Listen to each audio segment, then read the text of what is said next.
I'm not asking you to vote for me. You say that a great sigh of relief, or get right. But I couldn't be more pleased than to come to Bookmarks, because I have a huge regard for it. All bookshops, in my opinion, are universities you can enter without any academic qualifications. Anyone can go to a bookshop. And the thing about education, really, the important thing about education, is not stuffing people with knowledge when they're young, pass exams, is finding an opportunity to study your own experiences and learn more from them. That's what books do. And I think the wonderful title for a bookshop is called Bookmarks, because a bookmark is what you put in a book because you want to come back to it. And Bookmarks is a bookshop you want to come back to. And they've got a lot of unfair competition. I mean, you've got Waterston, these huge chains which are not terribly interested in progressive books.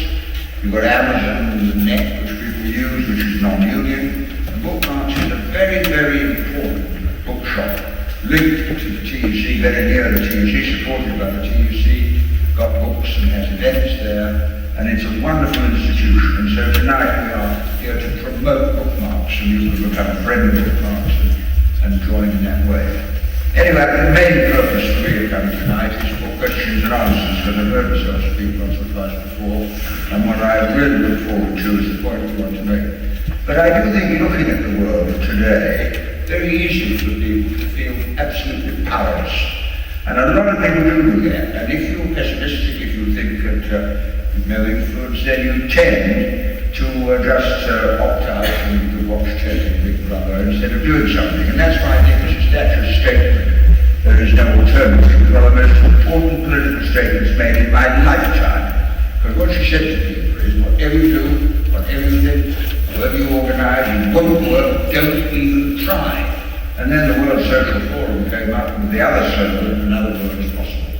And if you think another world is possible, then you put your effort into joining with others, and historically, all progress has come from political movements, not from political leaders. I'm looking back on my life, and I'm not an academic in any way, I'm not terribly interested in kings, presidents, prime ministers, emperors, dictators, because they come and go.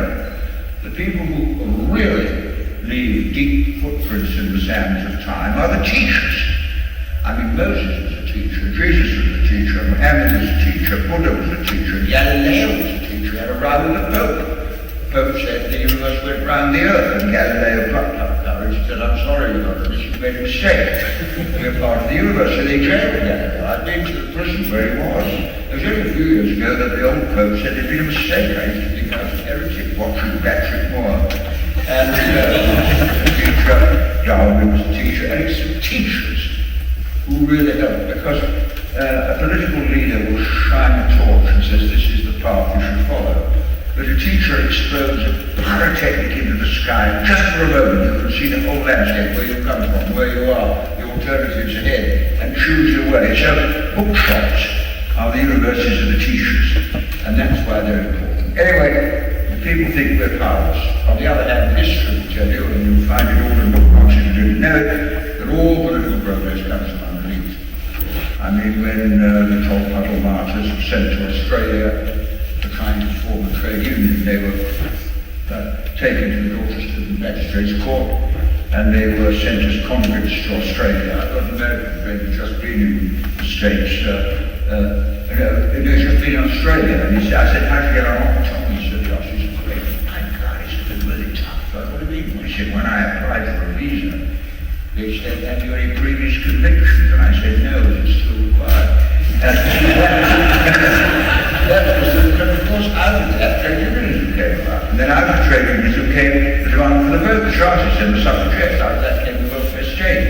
If you look at the causes that were hopeless when my mum was born in 1897, women didn't have the vote.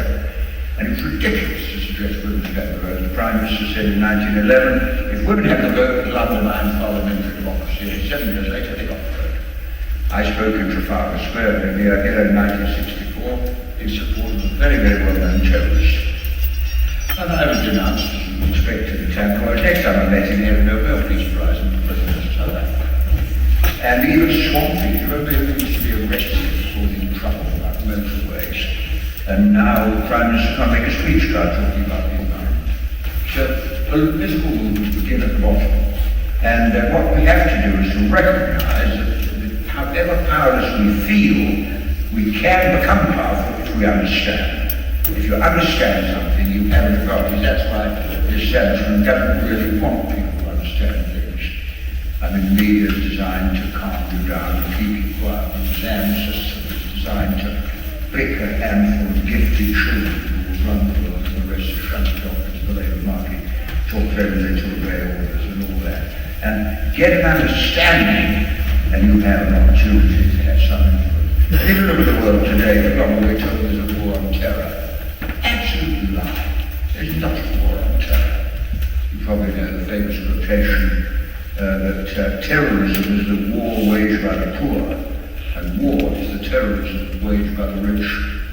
And how you can explain to anybody, a rational person, that when the bomb went off in London in 1977, that was terrorism, and when the Israelis killed 1,400 people in Lebanon with the support of the Prime Minister, that's not terrorism. I mean, it's ridiculous. Now, understanding that is very important. I was thinking back over my life, the number of people that we locked up during the British Empire. Because when I was born, it had been a big empire, 20% of the population of the world was down in London. And I met so many people who were locked up. I met Gandhi, he was locked up. I met Nehru, he was locked up. Mandela was locked up. Kwame Nkrumah was locked up. Chedra was locked up. Jomo Kenyatta was locked up, and all the people we locked up ended up having tea with the Queen instead of Commonwealth countries. Be very, very careful about the argument that terrorism is, because they've all accused of violence and terrorism. My God, if you know, in Kenya, we hung 100 Africans a month, thrown them out of mouth, and that was why Kenyatta was locked up. And so, be very sceptical about the language, that's the first. The second thing is they say it's a war for democracy. Absolute rubbish. This idea that the Bush main interest is democracy. If so, he could do something about Saudi Arabia. And then when the Palestinians elect Hamas, they needed to cut off all the aid. And this idea that when Chavez wins in Venezuela 10 consecutive elections is described as a rogue state. Nothing to do with democracy at all. And then they say, now the latest one is it's about religion. These religious extremists. Well, I know one religious extremist, and that's Bush.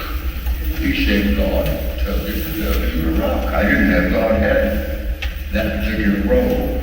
And then Bush talked about the Crusades.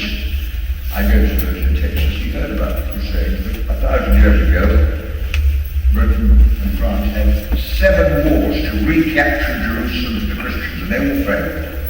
Here's something else I discovered the other day. The money for the Crusades was partly raised by sacking Dublin. So there's a link between the Irish War and the Eastern War.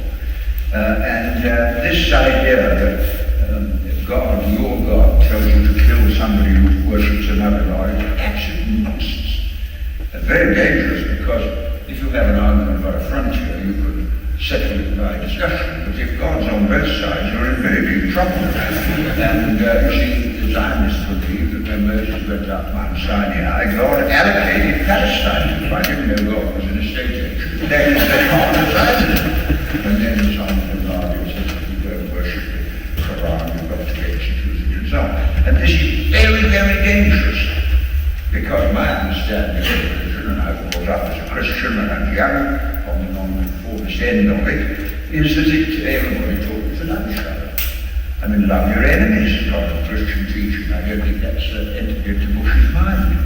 And religion, for most people, if I speak for myself, is now part of our culture. I mean, I like churches, I like the architecture, I see bishops in a funny outfit, I understand. I go to church and they sing a hymn, Onward Christian Soldiers, marching as to war. If that were onward Muslim soldiers marching as to war, John Green would have them all in prison. And you don't mean it. And birthdays, I mean, Christians and marriages, you come up funerals, and you discover things about our family you never knew when she was alive. And that's part of our culture. And then people come along and try and use religion to get control of you, rot in hell if you don't do what I tell you. And that is very, very dangerous. And it's a threat. Then you see another thing, democracy, as I say, it's a war for democracy.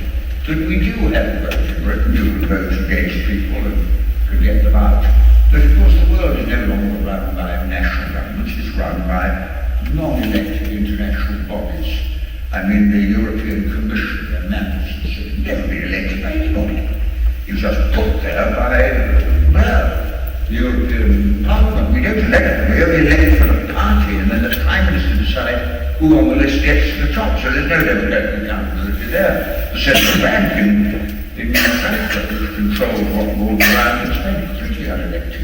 World Trade Organization that tells us we have to have a level playing field and competition for schools and health and hospitals. That's not elected. IMF goes to Africa and says we'll lift your debt, we'll sell your schools and hospitals. Completely unelected. Multinational corporations, more powerful than government, all unelected. So wherever you look, you see that we have a huge job that we have to build the whole thing up again from the bottom.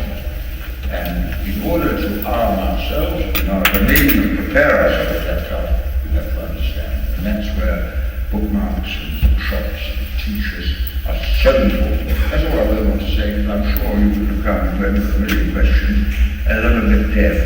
You're going to explain the question, otherwise you say typical politicians don't answer the question. So I rely on you to repeat it if you don't have